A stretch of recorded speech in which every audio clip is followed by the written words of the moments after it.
for Mima Munya Kwaba eba Melodies TV. So now breaking news are eba way from the dawn of Hits FM. You say waiting. The work and say sources close to Shatawale are informed womo say Shatawale wasake the militants a year at the self mo joint 77. Said this year Shatawale nankasa babontinya the say wapame a year joint 77 intino na militants no na aka said natili at the self and the captain.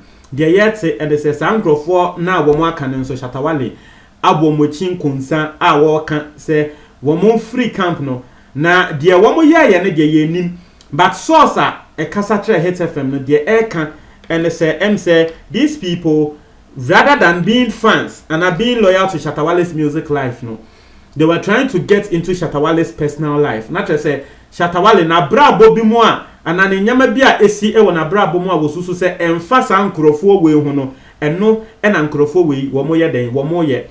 Now if you are hearing this for the very first time, I mean say you not be shocked because that has been the thing, right? That has been Yebeka said the culture of people around Shatawale.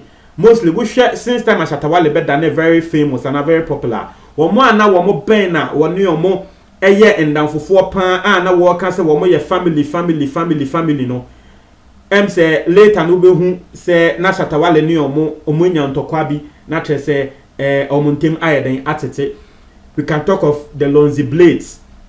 We can talk of as far back as Papa Logic mo like in Krofu bebre Shatawale oni omo shaase say ni nia no ensemsi na tre say Shatawale ni omuntem atete wone ne namfofo bebre sa na ntem atete sa internet for intenda me ne wo ka say myjoyonline.com na tre say Joy FM for and Joy TV for multimedia report say Shatawale akoye say wasake the militants eno ne asema wo mo kana details of ensem ni mu no eno na me de bro say na me din kan tell no the Dawn eno kan you say waiting ye nim say the Dawn ne platform you say waiting no what the breaking news pa what the breaking news na if it's a news no intro but later about say news no abem na tre say ye hu ne say ne kre a lot of news are what this our platform they breaking no etie for enye ni che say ye ka say ye kan I mean a lot of news now etie for the year can and say semu nima na nsen ya Shatawale emma nkrofo tiase say wopese wo che ne fans mienu ka na etie for the Dawn wo breaki asem no wo say ne source no e ka tre ne say Shatawale asake eye militant ye bo mudin at the self captain ene joint 77 ne natili mo no ye see the enti Shatawale esake wo mo ene say Shatawale can say these people are meddling into his personal affairs. Not just say no Shatawale ni hu ne say enyama bi wo ho a militant no eni kwan say wo mo ebo ewrem na brabo mu nsem bi eni kwan say militant omo ye den wo mo bo ewrem na so bibi kakra bi esan say woni omo aye free a wo mo ahokwan mo ba ne fie ne enyama ne ti omo hu ne say they have a right to comment on a life. Inti bibi kakra bi Shatawale asembisi no na afei wo mo bekasa Shatawale asembisi na afei na Shatawale say ye masa opo mfani nku opo mfani nku won pe militant asem group asem bia biom na asem bia wesi a mo bekasa mo bete na otina mu di ne ho kokonsa mo bete na ndemu ye inti de yate ene say Shatawale we dissolve group no na mianka sample no before a year Hits FM for ever reported on this particular story no Miankasa, I saw a post of Shatawale on Snapchat. And Shatawale can say, "We're forming new gang. Now, we'll be outdoor the members and the name of that gang." Shatawale ever try. I was Snapchat. Now, we're trying, and I'm say, "Hey, and you be a militant now, Shatawale for me, and we gonna na." Inti they done a breaking news way see we no. And I'm who say, bia, the na me join no, because say militant ni nguya. Adena Shatawale de beto abonten say wo pese wo form new group. Na the Dawn fresh Shatawale you say waiting so. And na akoye say Shatawale confirm the claim in a way but one can potin but me we didn't say Shatawale wo kan me kotino. Asem we no kan say I just decided to show appreciation to the ones who are constantly doing the work. Not just say wo kan say the enti abopese wo che ne fans mienu cast no eni Was say I just decided to show appreciation to the ones who are constantly doing the work. They can stay loyal to the movement if you are a fan. All you care about is the music, and how we can push the brand to the next level is what is important. Was say we are the fan. They are doing one and no.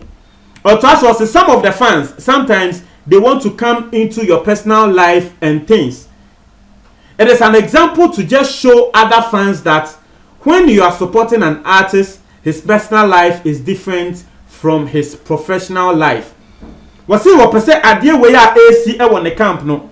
Wopese fans ni nia sia adie wom na wo hunu se sabe wo supporting musician bia e wasa wote ase se ne personal life e different from the music life. Ebi mu wo ha esan se wo support e wo music life ni nti no wo feel se wo point bibi si wo personal life wo feel se e wo se wo hu ana wo feel se wo se wo kan. But if you're a fan, you should just be concerned about the music life of the person. And only so much Shatta Wale walk into a person the fans near Asian adie every adie we mu. Etiefo intino a rumor ana e wo ho se Wasake militant. Wuti ayese ye Wasake uti ayese Wasake uti ayese Wasake. Munim say earlier this year Wasake Blade ono ane cousin.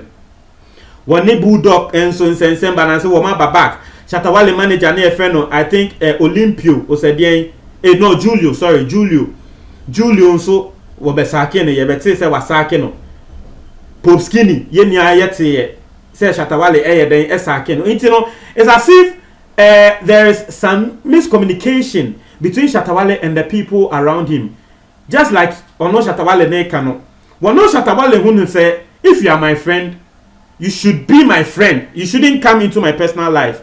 Obviously, Shatta Wale ni definition of friend or the definition of music life is different from personal life. Nti onu hu ne said dabi wo ho because of ono Shatta Wale a sebe enyama bia e wona brabom no eni kwan se wo comment e wo so. Nti na wo hwe a wo ne nkrofo we nia enya ntokwa a na twese Wasake omo ya no. Nti no just some miscommunication. Ene de nipa bia ene ne suban. Yesi wo bia sabe wonim ni suban no obetumi ne na ayeden atena.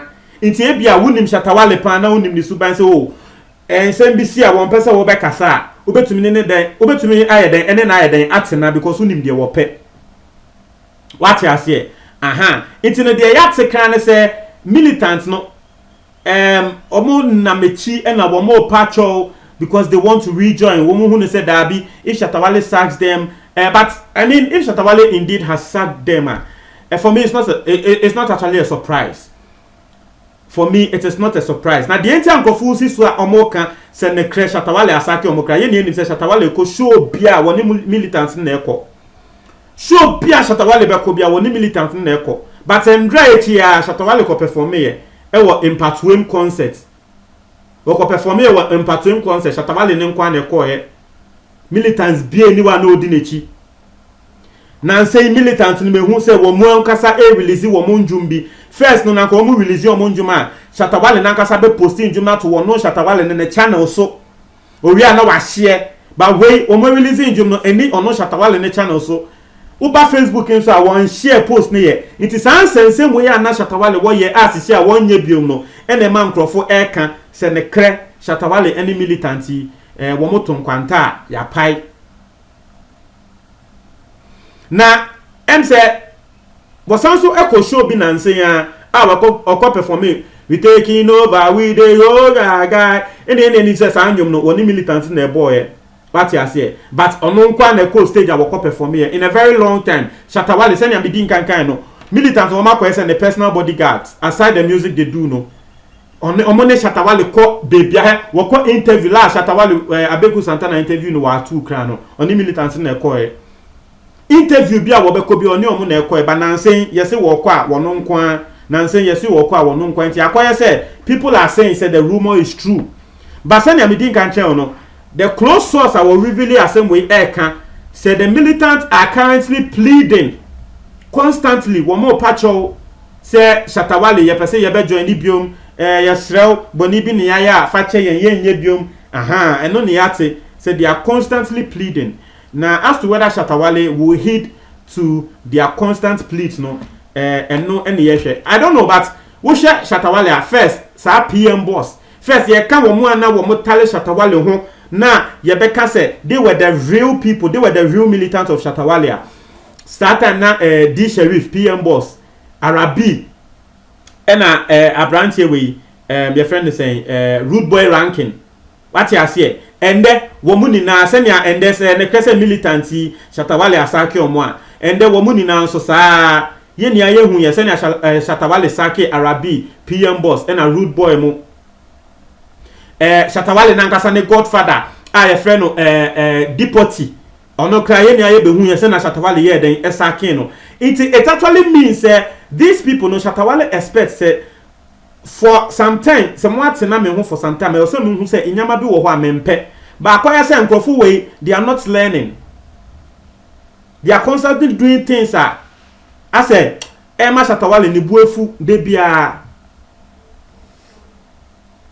well inti mo try mo adwen e comment box ni mu etie for me da ase.